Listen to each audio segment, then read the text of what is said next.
huli natin na kailan plan tayo, ubos na yung ating pumain.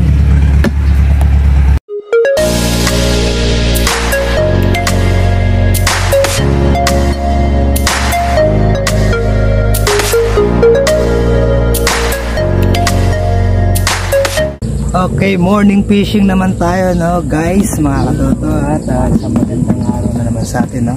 Testing na binalikan natin na isang maliit na spot ayun na tinuturo ni Lolo Pepeng, yung ating isang bungit ayun, nilugod na, no. Sama natin si Lolo Pepeng, nakawala, si Lolo Pogs, no. Mabit tayo sa spot natin na makitid, no. Maliit lang to, gilid-gilid lang, guys, no. Tingnan natin yung magiging kapalaran natin sa araw na to. Guys, ang ganda ng tubig, kulay suka. Yan, kulay suka tayo, tapos tayo amoy suka, no. Mats na mats lang ang kulay ng tubig, kulay suka, tayo amoy suka. So wala si Rodrigo, yayabangan tayo ng pagkabiglang duman at marami na huli. Malamang yun nasa may delta gawin, mawawala yung kanyang bike. Guys, sa tabang, nakahuli tayo ng sa gilid, nakahuli tayo ng bass, laki ng bibig. Bass. Maahon na dito yung mga galing sa pantabangan, guys, no. Ayan, dito lang natin siya nahuli, no. Sa malit na spot. Ayan, no. Yung iba, malalaki pa dyan. Laki na itong bass na to. Yung bibig nito, grabe ang laki.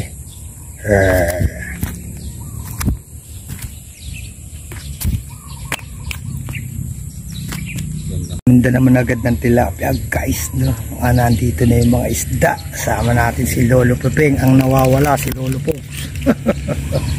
Ang tilapia agad, sumunod.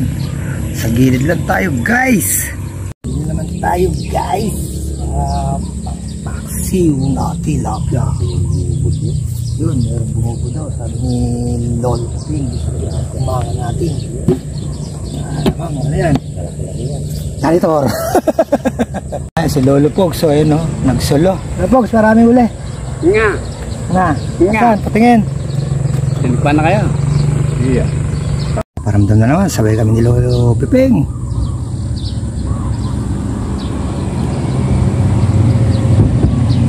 Yan, Lolo Pepeng. Bang! Natin nakuha yung dalawa pa yung pahilang-hilang yun, mailab-ilab yun. Pain.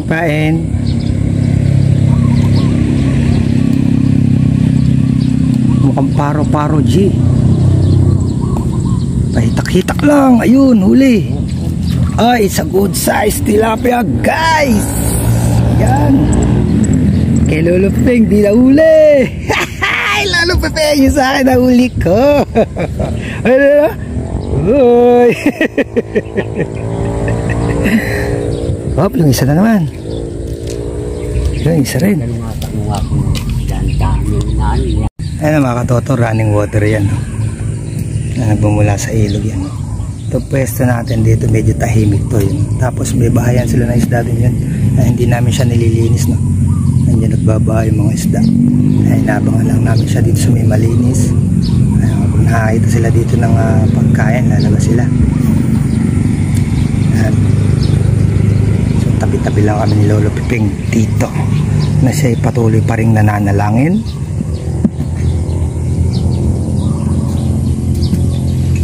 Guys, doon naman kulay asul natin.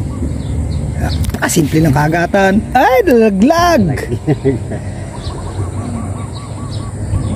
Na-excite. Naiwan ng fish. Ang laki pa naman nun. Mas malakas sa dilis yun. Labang lang natin dito na mga katoto. Yan yung pagka umangat na doon sa may puno na yun yung araw yan. Medyo mainit na itong pwesto natin. Kailangan dito merong payong na hindi naman natin nadala. Yan, kasalukuyan na naman may nagpaparamdam. Yan, patalbog-talbog siya.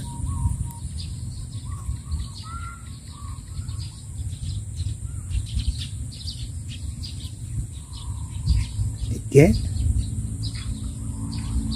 Standby muna tayo. Palunok na natin ng sagad para di na siya makakawala. Ayan. Kasalukuyan na naman yung kinukulit-kulit.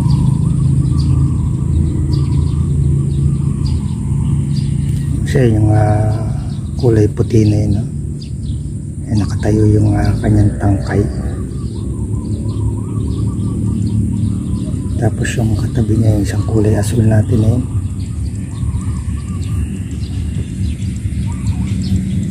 Camera shy.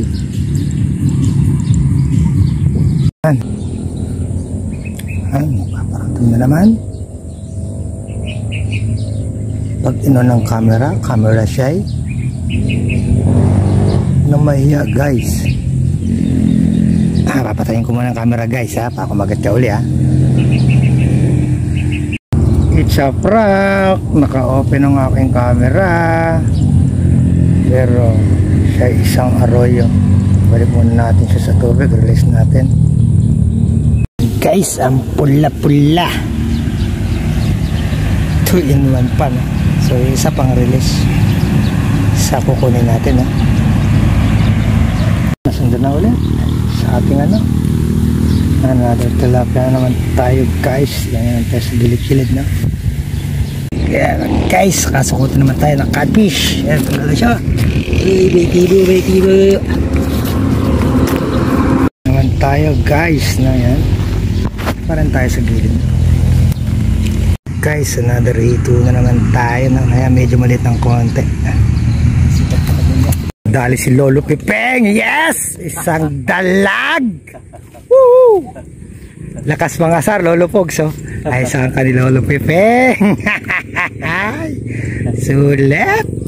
Nakatatlong spot bago niya nasa kote dito sa ating kabilang side. Lolo Pogs, tatagalan daw namin para maingit ka.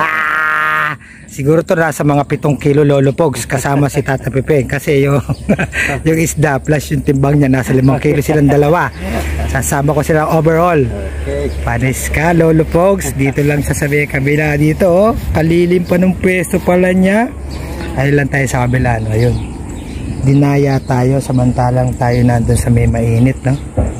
Kabilang kaya natin dito bayabasin natin. Siyempre binayabas na natin si Lolo Pipeng no. Nandito na tayo sa tabi niya dahil dito ay malilim no. Parang mga kumakain, parang mga ayungin. Sabay pa. Dito na isang di pa galing dito sa may kabila ni Lolo Pipeng no? Sumiksik na tayo sa malilim. Sabay pang kinakain no? Sabay niya no?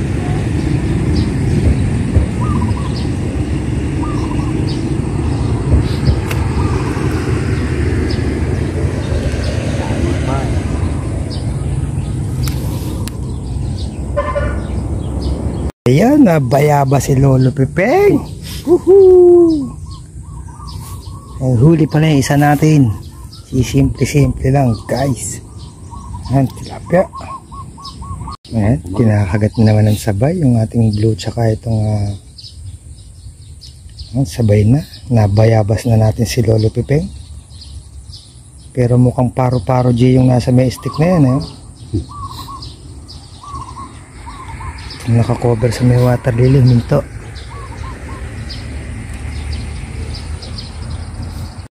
Okay guys, lipat naman tayo ng pwesta no. Ito tayo sa pinanggalingan ni Lolo Pogs. Dito matagal ang lamig. Tayong inahabol ng init doon no. Tutuyo ang ating utak na napakaliit lang. Ay, ano tayo dito yan. Kawayan dito sa yung araw. Matagal bago lumusot dito no, mga tanghali na yan bago lumusot, kaya sasamantalayin natin dito hanggat malamig pa. Maganda naman sana yung mga una nating tinawtawan na spot na mga katoto, kaya lang nahabol tayo ng init no, mukhang mga runner ang bibilis. Nakadalawang lipat tayo din sa spot na yun, magkadikit lang naman, kaya lang andun na agad yung araw no, medyo matutoy yung ating utak na pagpasya na lang natin dito na lang tayo. Kadugtong lang yun naman yun no? Tapos meron dito mga mga medyo tahi-tahi kaya yun ang nilalagyan natin, tinataw-tawan natin no? Guys, meron na rin ano dito sa lugar natin, no? Sari-sari na yung mga isda, no? So pumasok na yung mga karindori na yan, no? Yung mga bass na yan. Pero yung mga bass na isda na yan, mostly nahuhuli nila yan sa Pantabangan. Dumamit din yan, no? Ang gamit nila dyan yung casting siya, no? Artificial lang yung pinampapain. Kaya lang medyo pagod siya. Pag medyo matumal yan, pahabol ka ng pahabol. Shoutout kala Tito Ato Vlog, nung nakipag-compete sila dyan sa may Pantabangan, no? Yung team Old fishing club nila sa Nabuo. Kaya so Tito Ato, pag summer dyan yan, maraming bass dyan, makagat dyan, mag-enjoy ka rin. Sa nagkataon lang na may ulan nung pumunta kayo, kaya napakatumal ng habol ng mga bass dyan. Pero makapalang bass dyan, sigurado pag bumalik ka dyan, mag-enjoy ka. Try mo yung lure Tito Ato Vlog dyan na yung lure mo, yung artificial mo dyan, yung may parang stainless na kumikintab. So pag binabatak mo siya yan, baga-trap ng mga bass yan. Yan, pag gaya ng ginamit mo lang, at pagka malinaw dyan sa Pantabangan Lake na yan, madali siya makita. So pag pinatakbo mo yung lure mo na yan, kumikintab yung at kaputo lang stainless na ganun, sama mo siya dun sa lure mo. Ayan, mas ma-attract siya. Sigurado mag-harvest ka dyan. Siyempre, shoutout na rin natin dyan sila Parekoy, sila RNJ Vlog dyan, no, na panguhuli nila ng mga bangus doon sa kanilang spot, no? Natagaon pa si Tatang. Ang lakas mga sami Tatang pag nabuenas, no, nung kadali sila maraming tiger. Good luck sa inyo dyan, Tatang, mga Parekoy.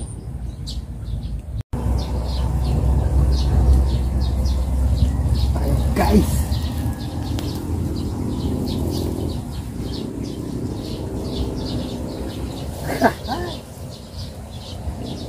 It's a cream duli. Napeki tayo guys. Isang cream duli. Release muna natin ito, maliit. It's a cream duli. Labo kasi tubig, no? Kaya it's possible yung mga cream duli.